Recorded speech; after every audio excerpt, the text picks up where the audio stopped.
Magandang gabi mga bossing. Mukhang mananabas na si Ombudsman Remulla. 6 hours ago ito. Preparing for plunder. Mukhang may tatabasin na mga friend. Sana nga magkatotoo na to. Mukhang galit na si Blackjack, si Boying. Oo. Siya. A case of plunder against former Speaker Martin Romualdez and former Senate President Jesus Escudero. Plunder ang aming hinahandang kaso para sa kanila. Magandang hapon sa inyong lahat at dito na naman tayo upang tumanggap ng mga katanungan at sisikapin ko pong sagutin ang inyong mga katanungan at habang ito'y magsisimula, marahil pwede ko sabihin na meron pong sabina sa amin ng House tungkol sa SALN.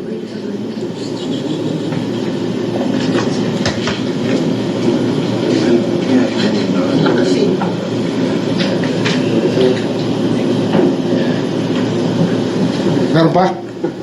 Meron pa. Kaya, may sabina nga ang House sa Kongreso.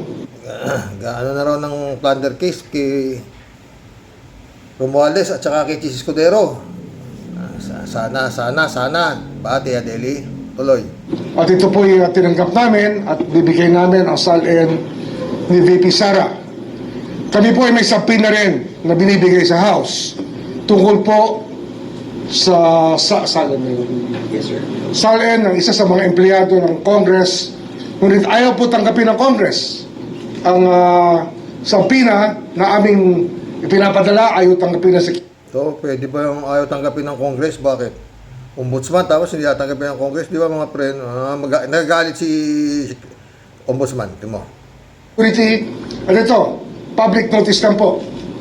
Susunod na gawin pa sa amin to ng Kongreso, I will cite the Secretary General in contempt. Yari ka ngayon, Secretary General. At hindi ko may papayag na baliwalain nila ang Office of the Ombudsman. Oo naman At ang sabinang yon ay nauukol kay Safronio Gabunada, isa sa mga House employees. Ang ranggo niya yata ay Deputy Secretary General. At ito po tungkol sa mga plunder cases din na aming hinahanda sa mga congressman na kinauukulan. Flood control related. Sana totoo na to, Tia Deli. At tataka kayo, hanggang ngayon, wala pa rin ang mga SALN ng Kongreso. At ito, fair warning na naman sa Secretary General na hindi po kami papayag. At sa linggong ito, pag hindi namin nakuha yung mga SALN na una namin hiningi, ay sususpindihin ko po siya mula sa posisyon. Magkasubukan na po ang ating legal. Patay tayo dyan. Galit na. Tia Deli, galit na si Blackjack, si Ombudsman Remulla. Galit na talaga to. Ombudsman, yung mga kasong pinail ni Trillanes, baka pwede mo nang anuhin at nang pati SALN inipulong at imbestigahan ng 52 billion kung saan napunta. Tuloy-tuloy mo na, Ombudsman. Eastern kung ito po ang kinakailangan. May rason po ba yung House kung ba't sila tumanggi at meron mga official na tumanggi? Wala sa akin, wala hong dahilan dyan.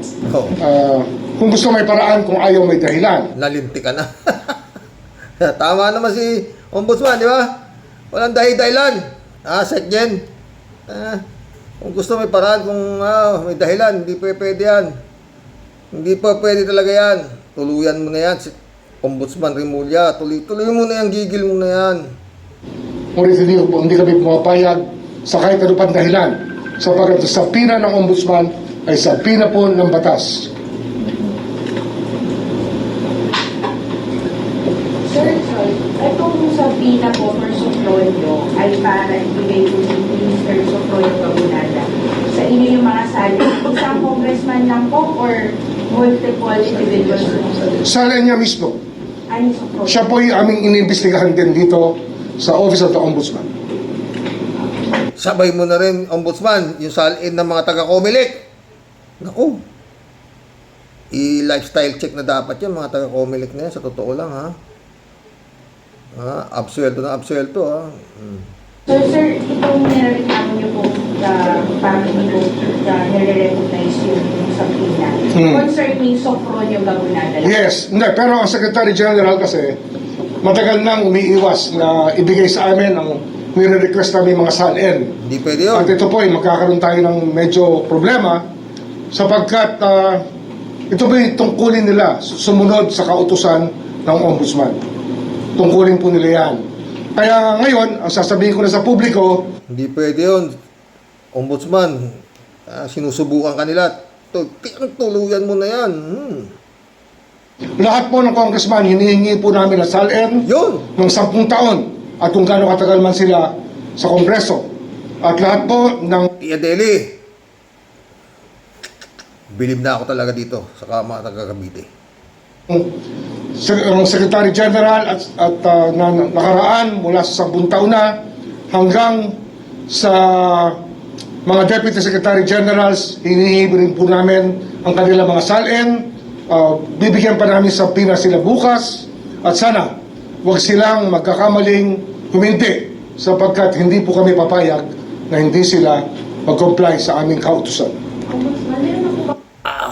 Tia Deli talaga yung sa taga Cavite. Hindi pwedeng binabaliwala. Yung initial communication kay Speaker D about this po. Meron na ho. At nag-usap pa kami ng Secretary General ng 1 linggo, 2 linggo na nakararaan. Kaya kami nagtataka kung bakit hindi sila nag-comply sa aming pinag-usapan. Binabaliwala ka, Ombudsman. Binabaliwala yung Ombudsman. Hindi pwede yan. Ba, Tia Deli?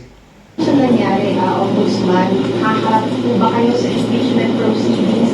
How may... Hindi, mag-comply kami.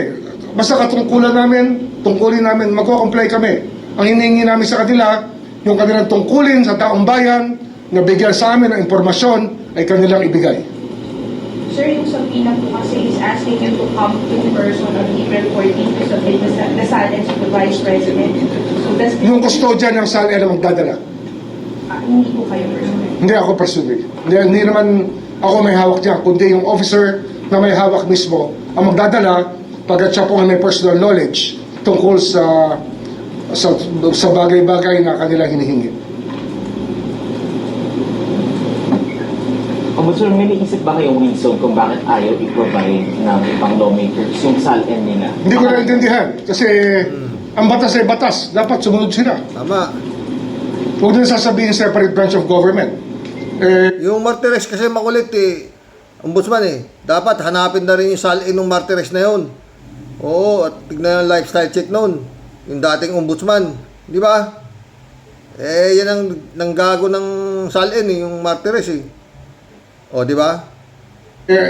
Kung sila ay kahit speaker pa o kahit ano pang rango, pag may subpoena po, sumusunod po tayo. Kung sa korte po tayo, sinabpina, susunod po tayo.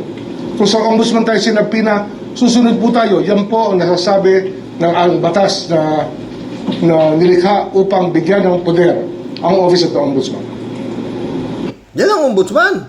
Gaya ng Martires, si Martires wala. Dapat talaga malaman yung salin nun. Si Ombudsman Rimulya. Oo. Tsaka inaano pa noon Martires na yun, sinasabi ba na puro pa interview ka? Dapat yun ang anuin mo, lifestyle check yun. Siguradong, naku.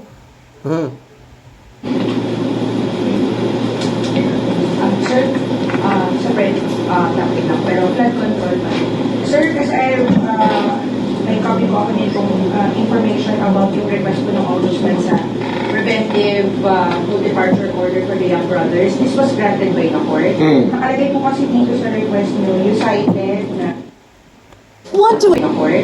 Nakalagay po kasi dito sa request nyo, you cited na they may be liable for graft and malversation with respect to have a confirmation. Isa yan sa aming inahandang kaso. Marami pong kaso na malamang lumabas na ngayong Abril at marami pong lalabas na kaso sa Mayo. At hindi lang po malversation, kundi Tia Deli. Kung hinihintay natin, Tia Deli, talagang galit na si Ombudsman. Therefore, ipa-file na namin. Plunder cases will be filed by this office against high-ranking people. Ombudsman, huwag mong kalimutan yung mga pinal ni Trillanes na plunder kay Pulong, kay Manscarpio, kay Duterte, kay Sara, at sa buong pamilya ng Duterte na nakinabang ayon kay Tocayo Trillanes sa pera ng pogo, droga at lahat-lahat. Tuloy, sana tuluyan na, Tia Deli, di ba? Wala pang binabanggit eh. Mukhang wala yata. Very soon enough, by the month of May. But sir, as far as the young brothers are concerned, Yung kay Trillanes, ombudsman, tagal nang pinapile yun. 2017 pa yata, nagsampa na ng kaso yan dyan sa, nung wala pa ngayon. draft conversation by the Pwedeng plunder din. Depende pa sa aming findings. Pwedeng plunder din. Because we want the Supreme Court to revisit the doctrine of plunder. Yung doctrine ng Korte Suprema sa plunder ay dapat mausisa muli sapagkat tila ginagawa nila imposible ang plunder maging krimen. Kaya ito po yung... Naku, ombudsman, Supreme Court baka mo. Patay tayo dyan. Baka abutin tayo ng siyam-siyam dyan, ombudsman. sa kanila na ibibigay namin ang responsibilidad sa Korte Suprema upang maglahad ng tamang patakaran tungkol sa plunder. Sapagkat meron na po sila Putay na mabigat dyan, ombudsman. Supreme Court, tamang patakaran tungkol sa plunder. Patay tayo dyan. nakaraang mga ruling na hindi po sang-ayon sa aming paniniwala. So, sir, sorry, yung sa Supreme Court, yung filed na motion for them to clarify? Hindi. Sinasabi ko lang na plunder i-file namin at darating sa kanila ang tanong na yan muli upang mabisita nila muli ang mga doktrina na kanilang nilabas tungkol sa plunder. Sir, kasi I understand yung sa young brothers ko meron ng civil forfeiture cases against... Meron din. Ang problema nga kasi, yung Secretary General, pag hindi binasa may binigay, ang SALN, ay para sinasabi nila, hindi kayo pwede mag-file ng civil forfeiture cases. They cannot frustrate the ends of justice. I'm warning the Secretary General, do not do this again. We will cite you for contempt and we will suspend you, if not remove you from office. I-remove mo na, Ombudsman Rimulya, i-remove mo na yan. Bakit ayaw sumunod sa utos niya yan? Ha? Sir, the fact ba na may, I'm asking your opinion on this as a lawyer, given na meron na kung civil forfeiture cases na pending against the young brothers, does this make them liable for plunder already? Kasi No, it doesn't follow. Doesn't follow. Or any criminal case, sir? Now, we have to look at the circumstances by which we qualify a crime to be plundered.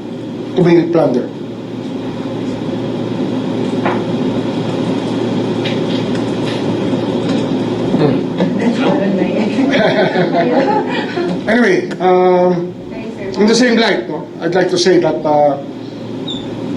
we have been seriously preparing a case of plunder against former Speaker Martin Romualdez and former Senate President Jesus Escudero. Yun. Plunder ang aming hinahandang kaso para sa kanila. Sir, Related sa- on record, sir. And as a conspiracy, with the element of conspiracy involved in the preparation of the complaint.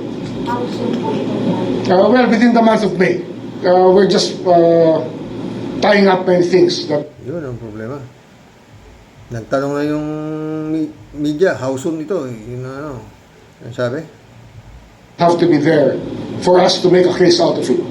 Pero the Senate President, the former Senate President, and the former Speaker will be subjected to a case of plunder very soon. Flood control case, flood control related to ito, sir. Ito po. Flood control related in so many ways, yes. Ombudsman, sila na po yung sinasabi nyo kanina na matataas ng opisyal. Kakasuhan. Sila yan. Pero marami pang iba kasi nga marami pang ibang miyembro ng dalawang bahay na maaaring tamaan din ng mga kaso ng plunder sa aming hinahanda ngayon. Ng dalawang bahay, bali dalawang bahay. Kongreso sa Senado. Tia Deli, galit na si Ombudsman. Sir, curious lang. Since ito ay involving former Senate President and Speaker, may kinalaman din ba sa violation of, drafting a budget? Exactly. It's actually the way that the budget was passed upon by the two houses and how many things happened to have been implemented because of that. Budget process, sir. Budgetary process. No. Conspiracy. Conspiracy. Sir, pwede nyo ma-explain paano po nag-evolve dun sa part ng conspiracy? Now you'll get it later on when we explain the facts. Makukuha nyo yan. Madaling maintindihan. Actually, narinig nyo na yung istorya eh. Narinig nyo na yung istorya mula sa mga testigo dati sa Senate. And if you think about it, there was a conspiracy to commit plunder. I think we can put everything together. Kayo mismo, you can put it together. It doesn't take a genius to do it. Yun.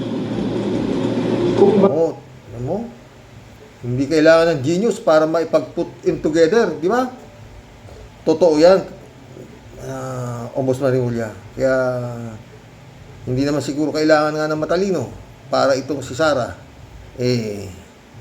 ito, ma-convict, no? Kung puro boboy na sa Senado, patay tayo dyan, acquitted, ang puta na. Budgetary process po ito, so ibig sabihin marami pa rin madadamay. Maraming madadamay. Maraming madadamay. Marami. Anong years po yung tinignan natin yung sa budget? Right now, ang tinitingnan natin 24 and 25. Pero, it can go back to as far as the time of Speaker Velasco Yun. is concerned. Nung panahon ni Speaker Velasco, malamang ay babalik pa kami hanggang doon sa pag-aaral ng mga kasong dapat pagulungin laban sa mga taong gumawa ng ganitong ganitong gawain ng plunder niya. Yung Speaker Velasco, yung panahon ni Digong yun, mga boss. pilimas ng ating kaban ng bayan. Hindi po kasama from BPM, executive officials. Malamang, meron din. So sir, pwede rin, on top of violation of plunder law, violation of the budget law ng 2024-2025. Yes. Okay? Yan na. Sige, thank you. Okay. Pucha, Tia Deli, galit na yung si Ombudsman Rimulya. Pucha, baka malapit ang may makasama si Budot sa kulungan, mga boss. Natuwa ako dito kay Tatang eh. Dahil nga ito nga, si Digong nyo daw, parang si Kristo. Ito.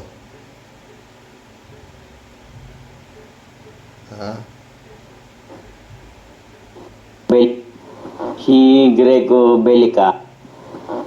Greco Bellica mukhang nasisiraan na ng ulo.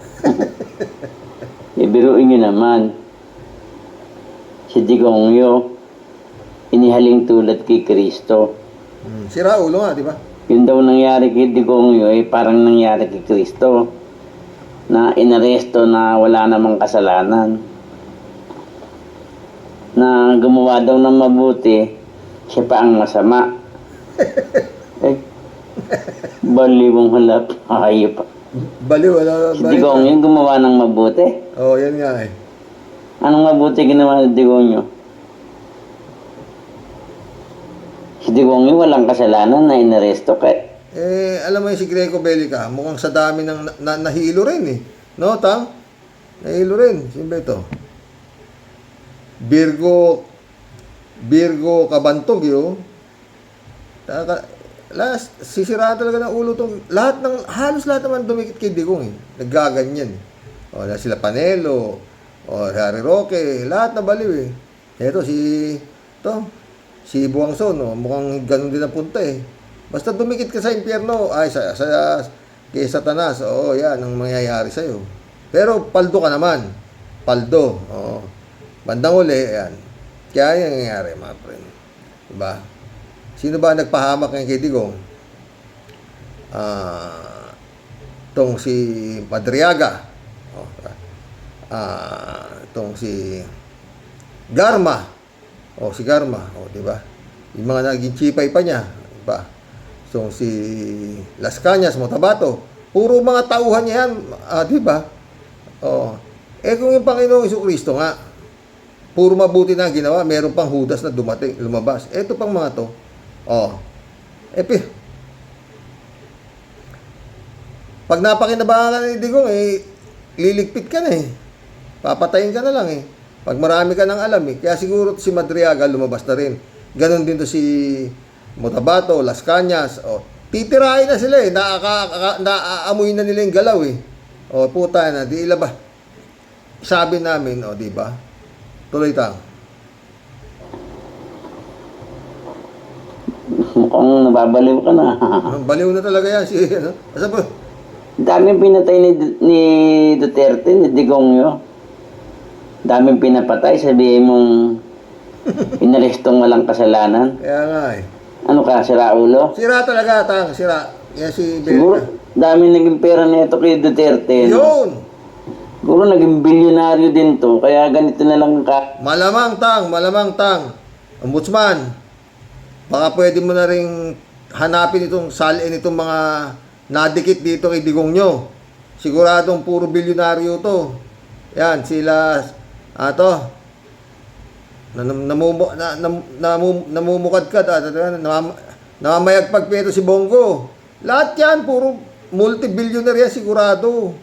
Kaso yung mga sinampang kaso na ano ba ombudsman? Bakit mukhang hindi na tagal na si Trillanes ang panasampa dyan kay Bongo. Oo.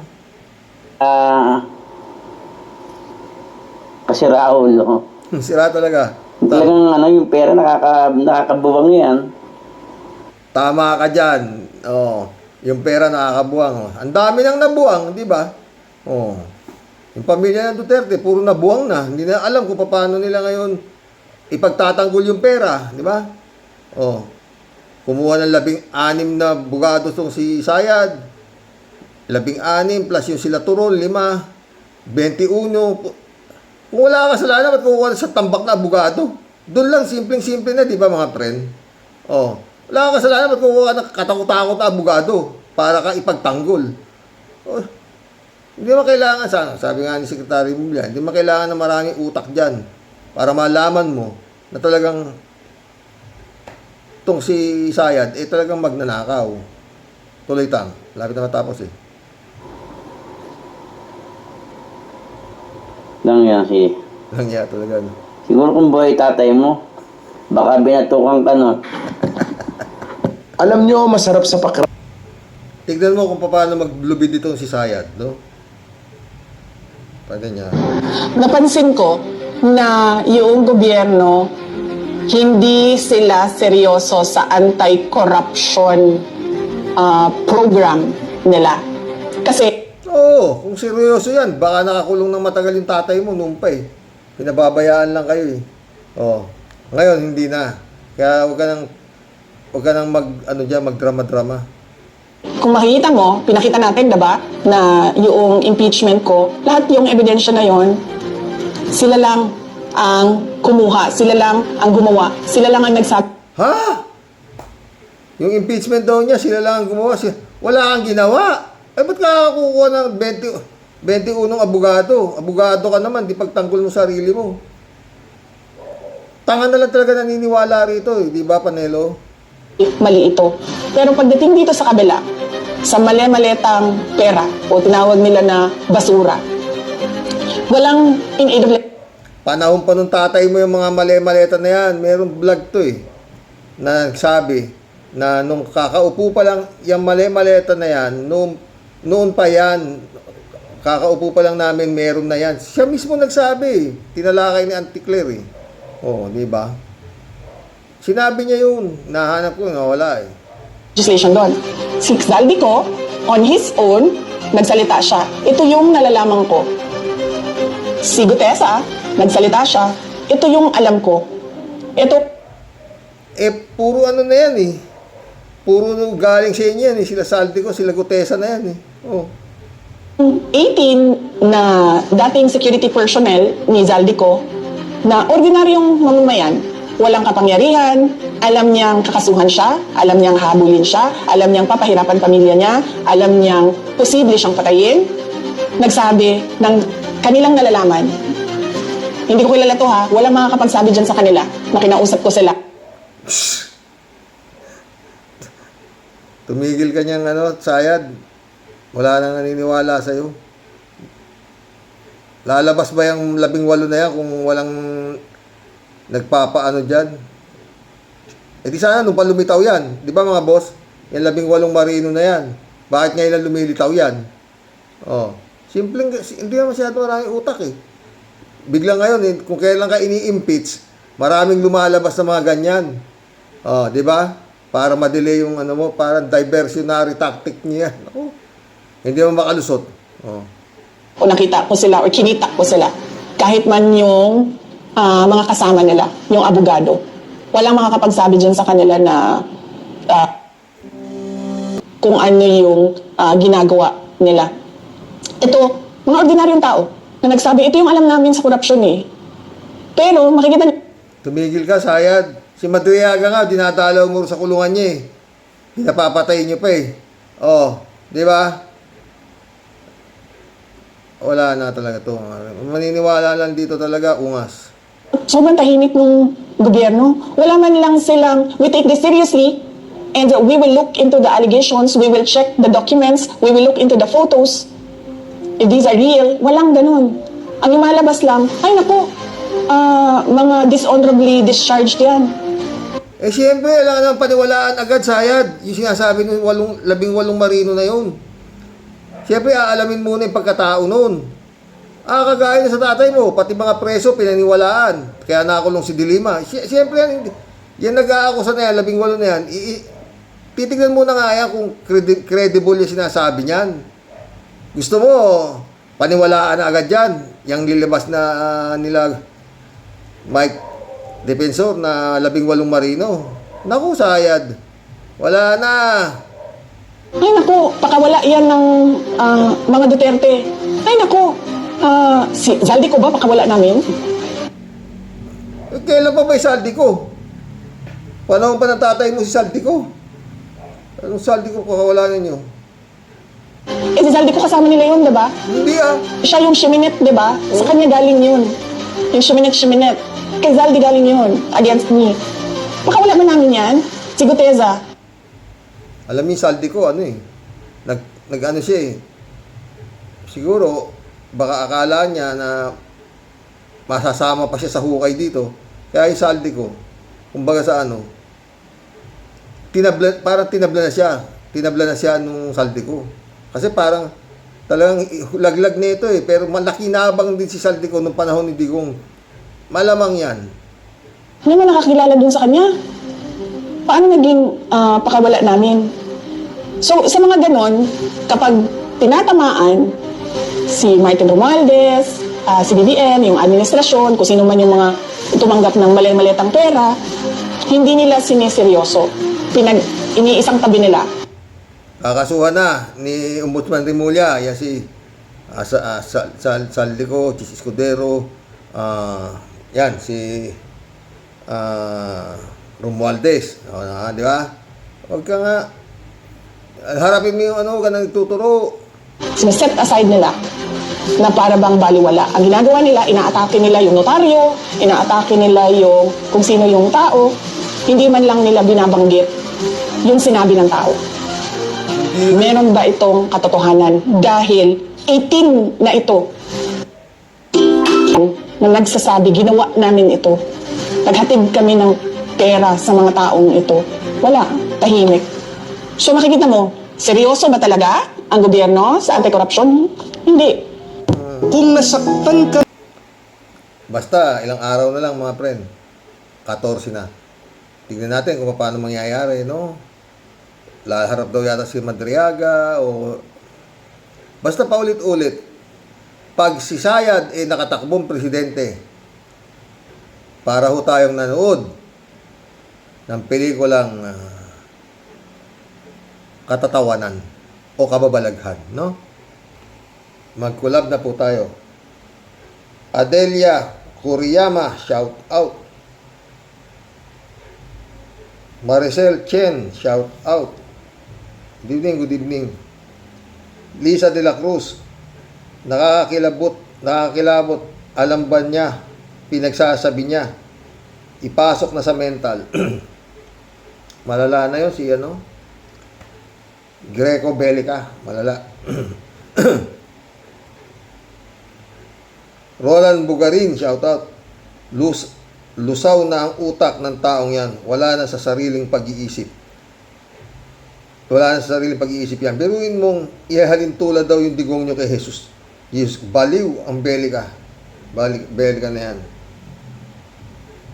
Anong walang due process? Nasa dahig si digong nyo at iniimbestigahan pa ang mga kaso para kung walang mabigat na ebidensya, edi pakakawalan siya. Si Dutai nga di binigyan ng due process ang mga pinagpapatay nga nung drug on war. Totoo. Mga baliw nga to, lahat ito, mga nagtatanggol kay Digong, baliw. Joselito Mabait, shout out. Shelly Jaser, shout out. Hindi na yan nakakapagtaka sa mga DDS Karoks. Alam mo naman, ang mga utak ng mga yan, bahala na si Jesus Cristo sa kanila. Blessed Sunday to all. F. Jack, shout out. Michelle Edwin, Mike, shout out, my friend. Si Sarang Baliw, nag-aambisyong maging presidente ng Pilipinas. No way. Kahit na sa pagka-presidente ng asosasyon ng mga tendera ng palengke, hindi ubra yan. Magaling lang yan sa pangungupit sa kaban ng bayan. Totoo yan, F. Jack. Pastor John Lagon, my friend, shout out. Librado Ludovico, blessed morning, Karoks and all warriors. Happy Easter, everyone. Hi, nako po naman. Ano ba yan? Basta talagang maraming nahawan sa mga Dutai, ewan ko na sa inyo. Correct si Dutai, ang satanas sa Pilipinas. Totoo. Sabi ni Atty. Claire, nung naghulog daw yata ang Panginoon ng kasinungalingan, halos nakakuha lahat itong mga pamilya nito ang Dutai, no? Mali siya, Atty. Claire. Hindi si Panginoong Jesus ang naghulog nun, si Satanas. No? Kaya nasa lunin ng lahat. Kalat ni Baya, shout out. Happy Easter, everyone. Bless you all. Bless you, Kalat ni.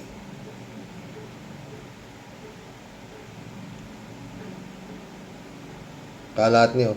Katulad kung ganon, katulad pala si Paring Digong, si Kristo. Di latiguhin din at ipako din sa krus si Paring Digong hanggang sa malagutan siya ng buhay. Yun nga dapat gawin. Greco Bellica. Total, hinalintulad mo na rin lang kay Kristo. Di ikaw na magpako, bugok. Jokiano, shout out. Happy Easter to you and your family, Karoks. Happy Easter, Jokiano.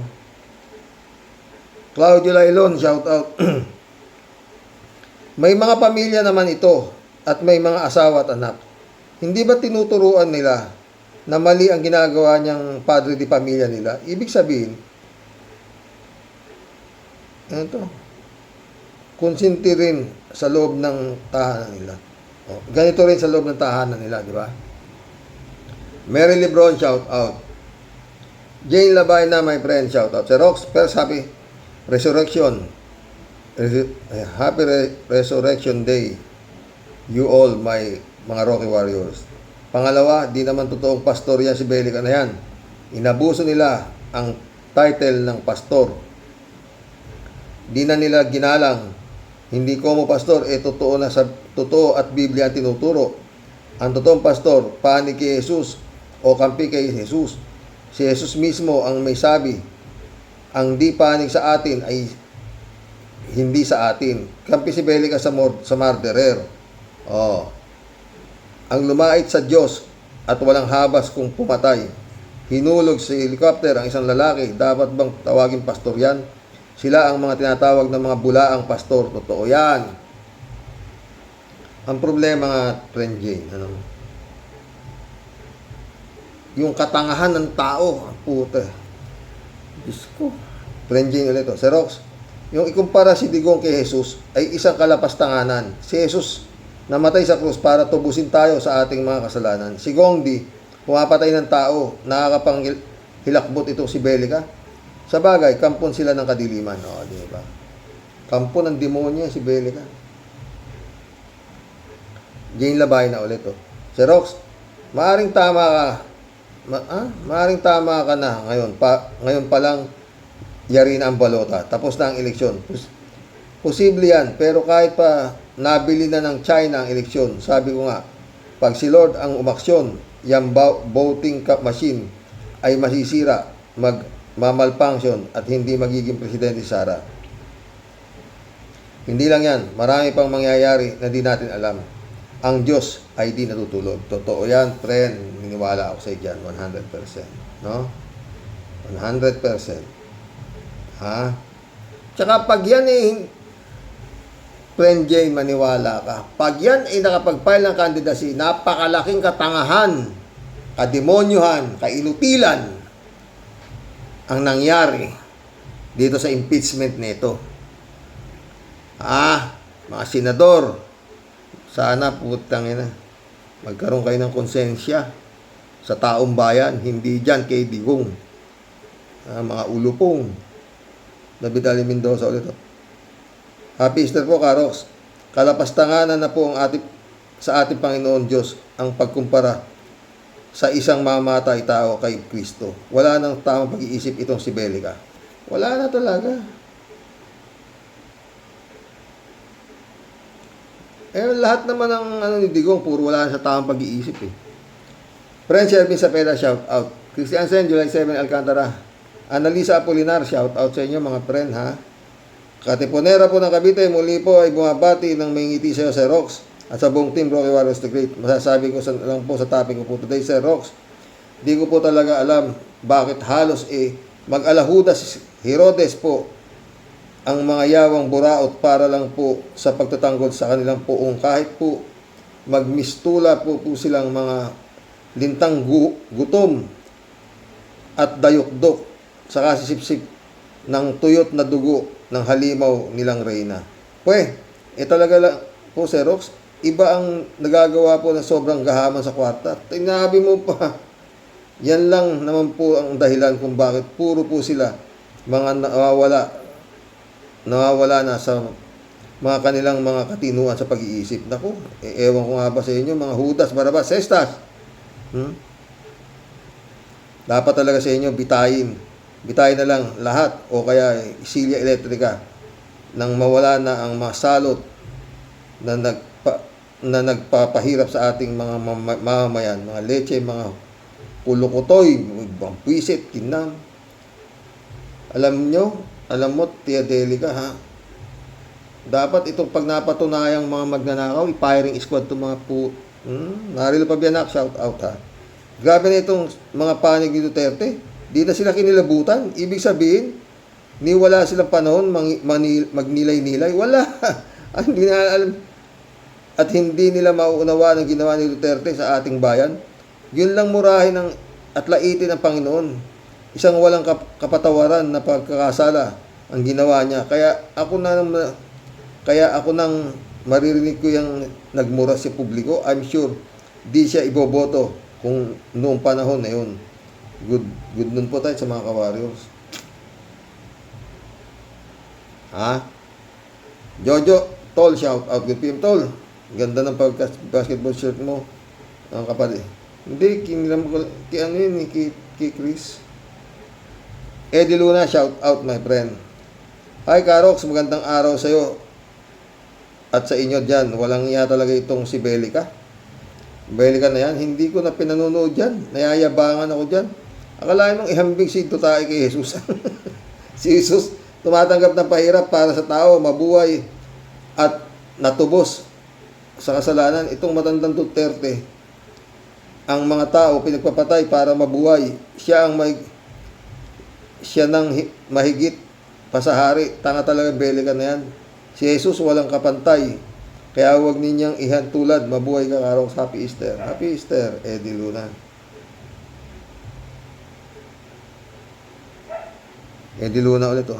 Karox, itong si Respicio, maihalin tulad mo sa asong noong grabe ang magkakahol at gustong kagatin si dilat na si Garcia.